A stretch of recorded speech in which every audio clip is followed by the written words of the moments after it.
తదుపరి కన్యా రాశి వాళ్ళకు. కన్యా రాశి నక్షత్రాలు ఉత్తరా నక్షత్రం 2, 3, 4 పాదాలు మరియు హస్తా నక్షత్రం 1, 2, 3, 4 పాదాల వాళ్లకు మరియు చిత్తా నక్షత్రం 1 మరియు 2 పాదాల వాళ్ళకి కూడా ఈ యొక్క గ్రహస్థితి ప్రకారం కొంత మిశ్రమమైనటువంటి గ్రహస్థితి కనిపిస్తుంది. ఈ వారమంతా కూడా అనుకూల గ్రహాల సంఖ్య అనేది కొంత తగ్గింది గత వారం కంటే. దానివల్ల ఉద్యోగ వ్యాపారాలలో కొంత ఒడిదుడుకులు అనేవి వచ్చే అవకాశాలు కనిపిస్తూ ఉన్నాయి.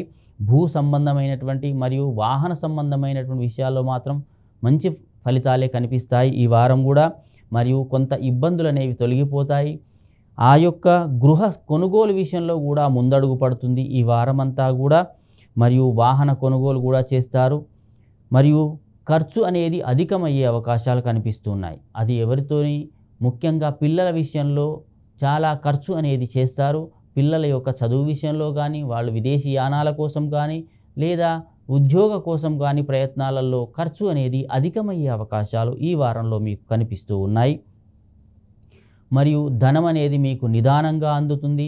మీరు ధనం కోసం చాలా ప్రయత్నిస్తేనే ధనం అనేది మీకు వచ్చే అవకాశాలు కనిపిస్తూ ఉన్నాయి.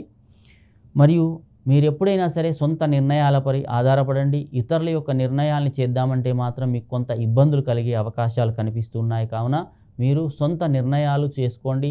సొంతమైనటువంటి అభిప్రాయాలతో ఉన్నట్టయితే మంచి ఫలితాలు అనేవి కలుగుతాయి ఈ వారమంతా కూడా కన్యా రాశి వాళ్లకు.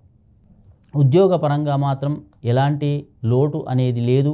మరియు వ్యాపార పరంగా కూడా కొంత ఇబ్బందులు ఉన్నా సరే అవి చాలా వారం ఆఖరికి వచ్చే వరకల్లా అవి సానుకూలమయ్యే అవకాశాలు కనిపిస్తూ ఉన్నాయి. ఆరోగ్య విషయం కూడా చాలా బాగుంటుంది.